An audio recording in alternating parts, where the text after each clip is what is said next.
37ನೇ ವರ್ಷದ ಕಲ್ಯಾಣೋತ್ಸವ ಸಂದರ್ಭದಲ್ಲಿ ಈ ಸಂದರ್ಭದ 37ನೇ ವರ್ಷ ಸಂದರ್ಭದ ಇಂದು ಮೊದಲನೇ ದಿನವಾದ ಇಂದು ಶ್ರೀನಿವಾಸನನ್ನು ವರವರನನ್ನಾಗಿ ಶ್ರೀದೇವಿ ಬೂದಿಯನ್ನು ವಧುಗಳನ್ನಾಗಿ ಇವತ್ತು ಕೂರಿಸುವ ಕಾರ್ಯಕ್ರಮ ಇರುತ್ತದೆ. ಆದ್ದರಿಂದ ಸಕಲ ಭಕ್ತಾದಿಗಳೆಲ್ಲ ಬಂದು ಇವತ್ತು ಮುತ್ತೈದೆಯರುಗಳೆಲ್ಲರೂ ಬಂದು ಈ ಕಾರ್ಯಕ್ರಮವನ್ನು ವಿಜೃಂಭಣೆಯಿಂದ ನೆರವೇರಿಸಿಕೊಟ್ಟಿದ್ದಾರೆ. ಇದೇ ಸಂದರ್ಭದಲ್ಲಿ ಕೋಲಾಟ ಕೂಡ ಮಾಡಿದ್ದಾರೆ. ನಾಳೆ ನಾಡಿದ್ದು ಹಾಗೆ ಇವೆಲ್ಲ ಗುರುಗಳು ಹೇಳಿದಾಗೆ ಎಲ್ಲ ಕಾರ್ಯಕ್ರಮಗಳು ನಡೆಯುವು.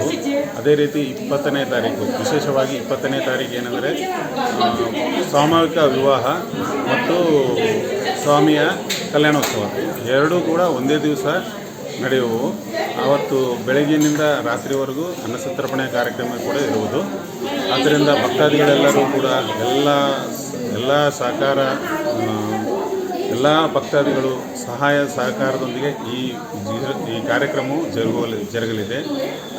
ನಮ್ಮ ಊರಿನ ಗ್ರಾಮದವರೆಲ್ಲದೆ ಸುತ್ತಮುತ್ತ ಹಳ್ಳಿಗಳು ಮತ್ತು ತಾಲೂಕುಗಳು ಎಲ್ಲ ಊರಿನ ಗ್ರಾಮಸ್ಥರು ಈ ಕಾರ್ಯಕ್ರಮಗಳಲ್ಲಿ ಪಾಲ್ಗೊಂಡು ಜಯಗೊಳಿಸ್ತಾರೆ ಅಂತೇಳಿ ಕಳಕಳಿಗೆ ಪ್ರಾರ್ಥಿಸುತ್ತೇನೆ.